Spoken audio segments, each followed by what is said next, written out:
Welcome to the Retro Junction. Hey everybody, welcome back.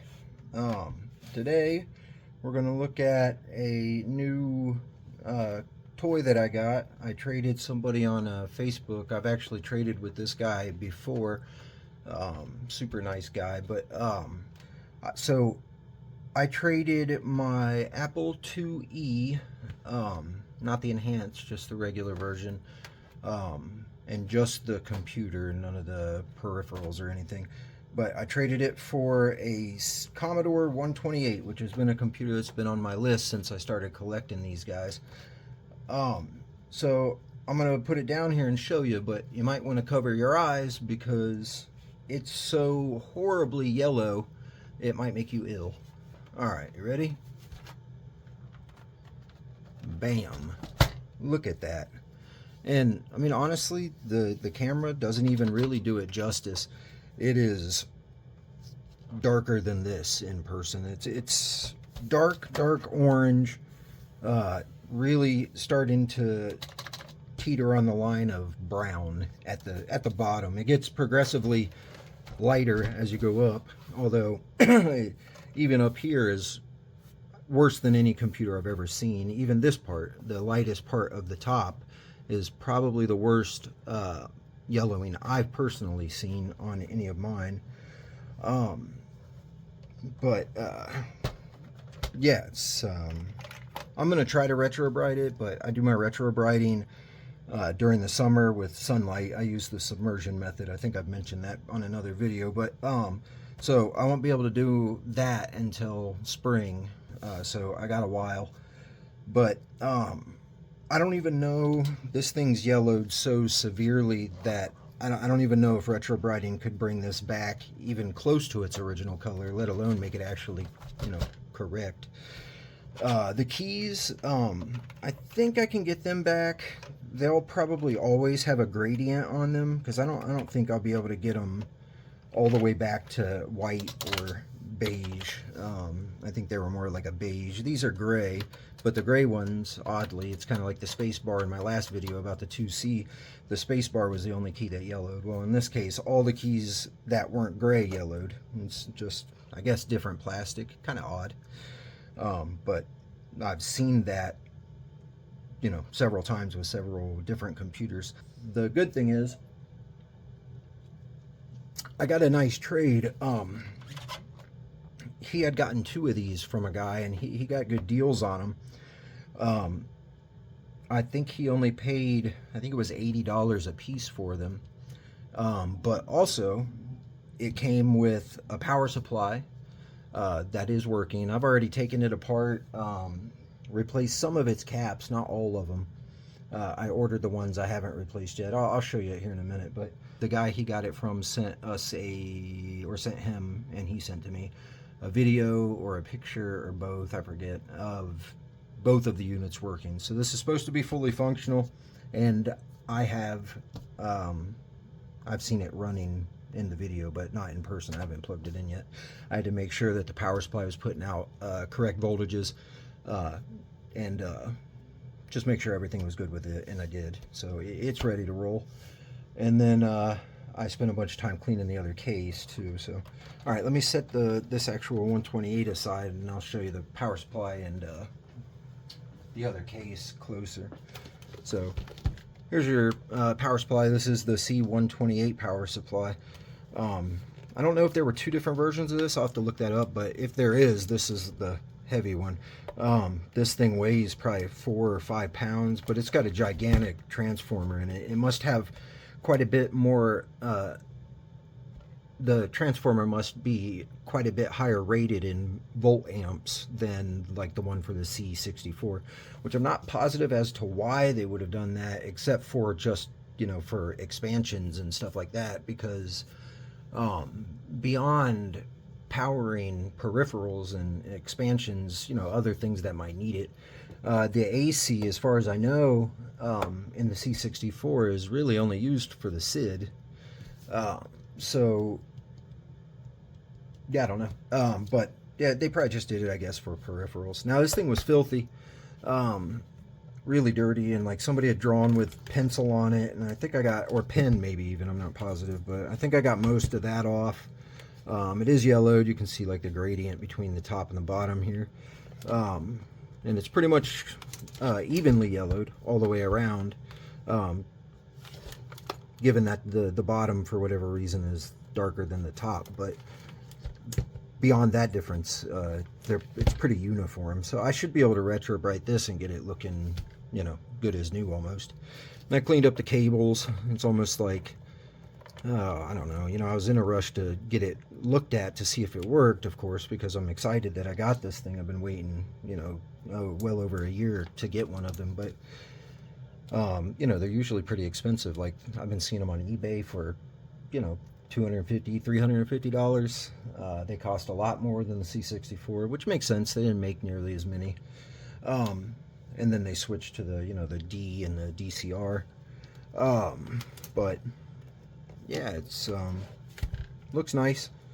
I thought it was neat that they actually put a fuse on this that you can replace. There's a fuse holder integrated here, and it's not potted like the C64 power supply, so you can pull the screws out and get in there and actually like do stuff. Whereas most of the C64 power supplies, not all of them, but most of them are potted. This guy is wide open inside. You open it up, you got that large transformer and then a small board, and this uses a switch mode power supply instead of a linear power supply. You know, they have more ripple on the output, but if the device you're using it with can handle that, they have the huge benefit of, one, being much more efficient and cooler running, which usually means they last longer, and they have the even better benefit of, if it fails, unlike the 7805 and the C64 power supply, it's not going to put its 12 volts straight across to the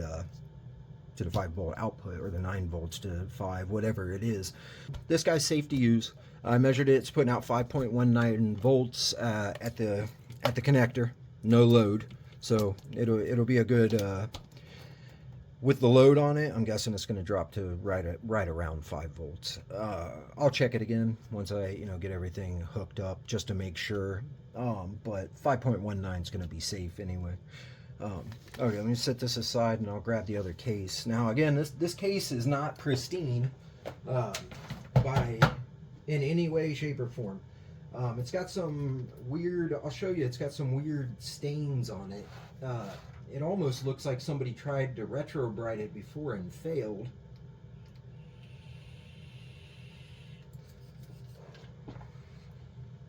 However, I don't think that's what happened. I don't know what this would be from, but you can see there. Let me get you a little bit closer. I don't know why the light is makes it so hard to see. Let me try. I'm gonna change the light color here, see if it gets any better. No, not really. I mean, you can see it though. You got a circle here, here, and then a couple of little ones here and here, and then bigger one. Well, there's 1, 2, 3, 4 of these circles here, and then another larger discoloration spot. Now there was a sticker right here. I can see the outline of it. It looks like probably I'm assuming where they bought it, or some company that had fixed it over the years. But then you got more of that. You got here, some marbling here, over here, and then all down through here. I mean, it almost looks like, I mean, you could see an effect similar to this from a bad retrobriting job. You know, when there's people, when you do the cream method and you don't succeed in getting it evenly spread around, you get this like marbling effect. But I don't think that's what they did, because I would imagine that if they did do that, unless they didn't leave it in there like very long at all, then there would have been more whitening to this. So there's, beyond these almost white spots, it's, you know, it's yellowed, completely yellow. Doesn't look like it's been retrobrited at all. Yeah, so this was the real, you know, saving grace on the whole thing. All right, so it's a few days later now. I've been busy with Christmas, you know, kids and stuff like that. But I'm moving along on this guy, and it's almost done to the point I can get it. Like I said, I won't be able to retrobrite until spring, but I got the keyboard taken, completely disassembled, cleaned the PCB and everything. I haven't tested it yet, but it seemed to be working fine even before I took it apart. So I got it swapped over to the case that's less yellow than that other, you know, incredibly orange thing.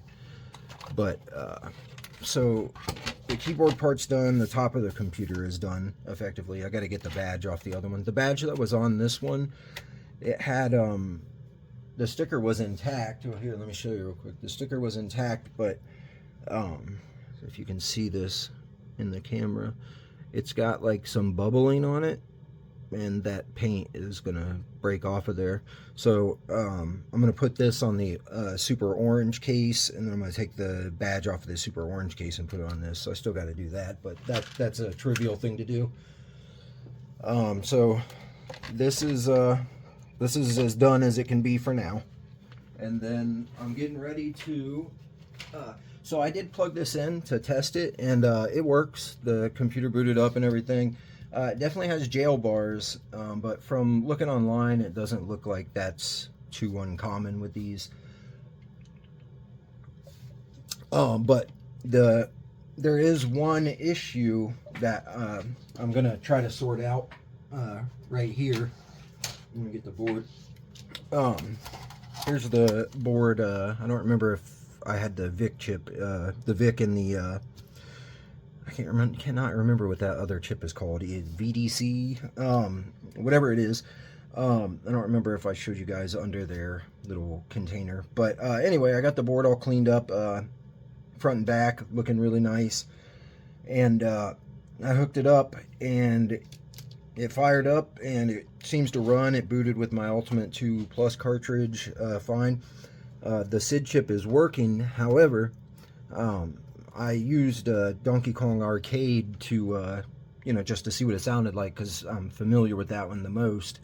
And it sounded to me like a couple of the channels might be weak or failing or failed. Like, I don't think anything was missing, but a couple of the channels sounded quiet.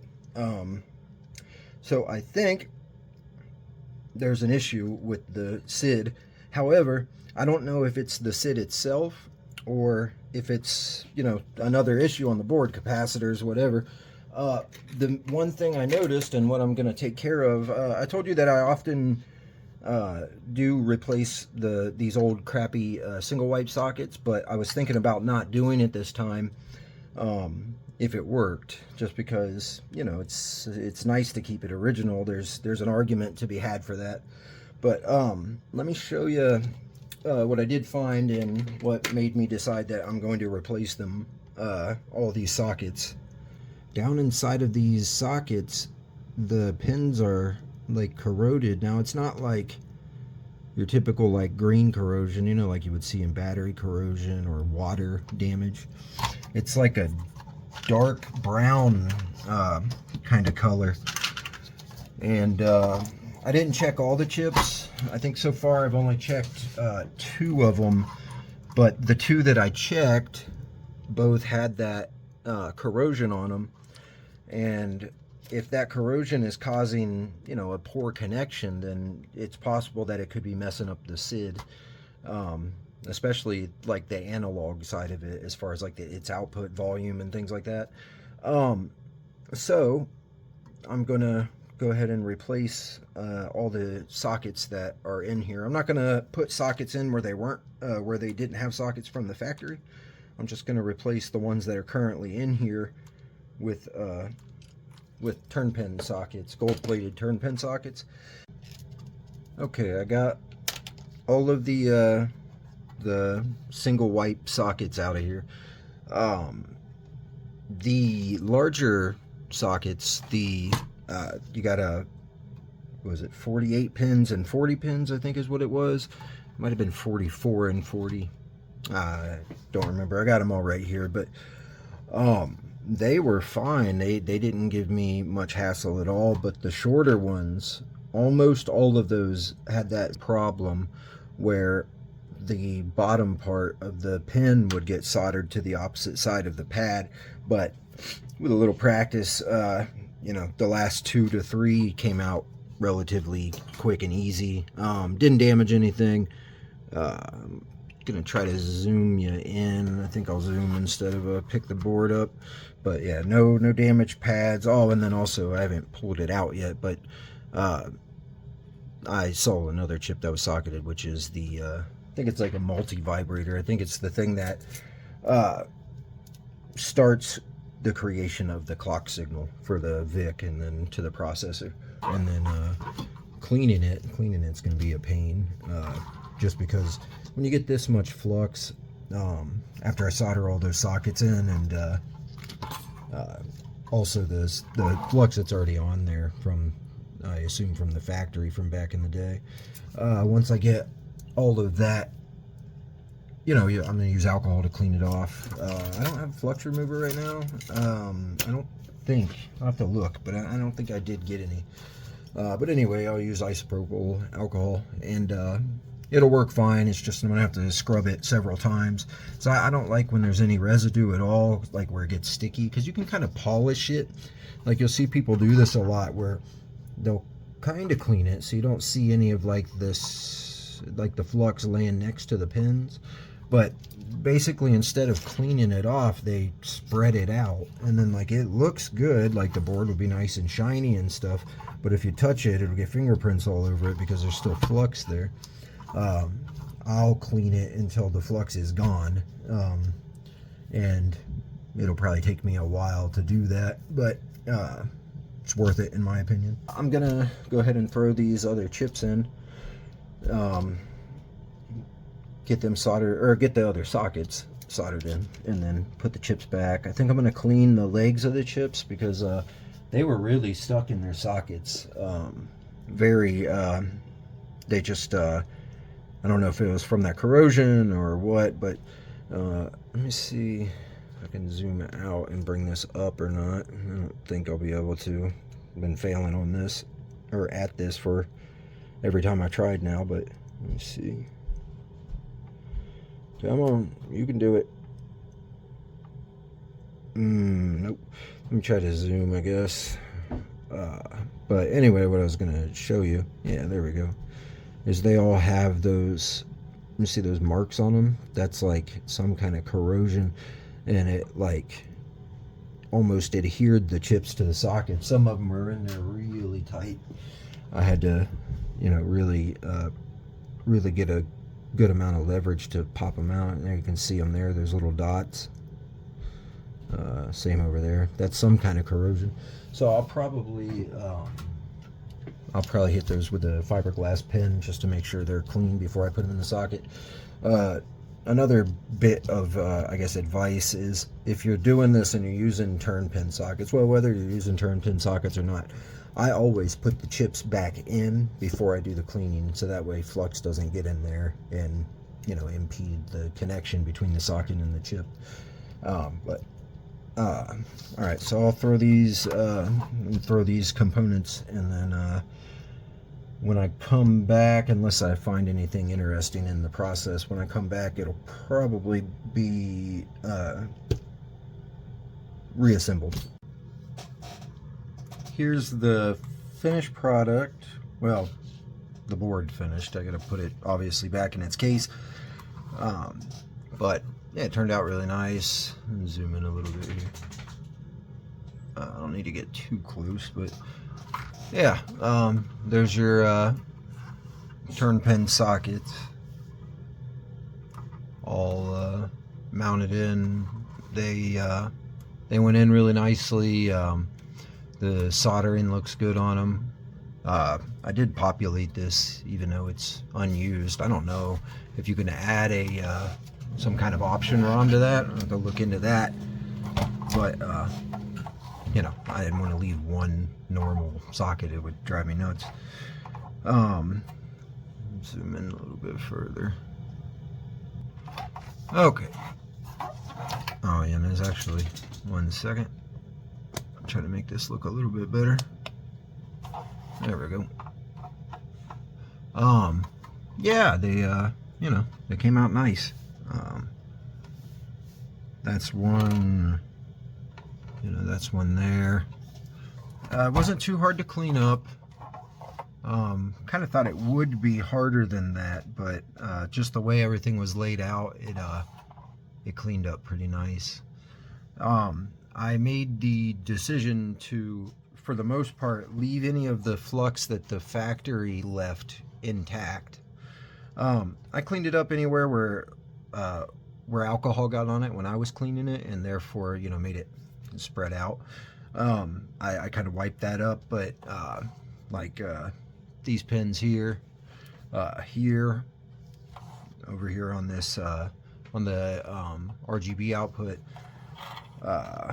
just anywhere that the factory touched up and didn't clean the solder or didn't clean the flux off, I left it there, just because that's, you know, factory. But yeah, it came out really nice. I'm happy with the result. Now I just gotta throw it in the case, and well, actually I may test it again before I put it in the case. One, just to make sure I didn't make any mistakes, miss any pins or something like that. And then also just to see if the SID is still sounding weak on those channels. All right, I apologize for the shaky cam, but I'm kind of one-handing this. Gonna record, show you, or let you guys listen to the startup for Donkey Kong Arcade. It still doesn't sound right to me, but I don't know if it's off, if it's missing a channel. It sounds different than it does on my C64, but anyway, here we go.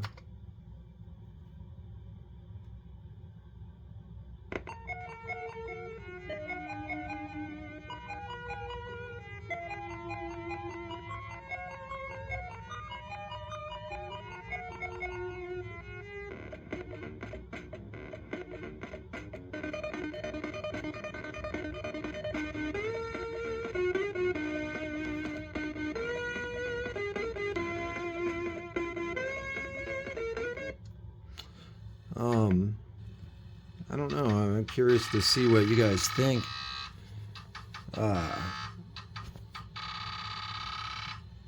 You know, please leave a comment if you have any thoughts on that. It sounds like the beginning. It sounds like there's a channel missing or something. It just doesn't sound. It sounds like something's missing there. But then, you know, after the music starts, like, you know, the rest of it, like the main part of the tune or whatever, it sounds fine, I think. Yeah, if anybody has any guesses or any thoughts, please let me know. And there's the on the 128 screen, the jail bars. You can see them really really well through the black. Yeah, it's got really pretty bad jail bars. I don't know if that's normal or not. I'm gonna look into that.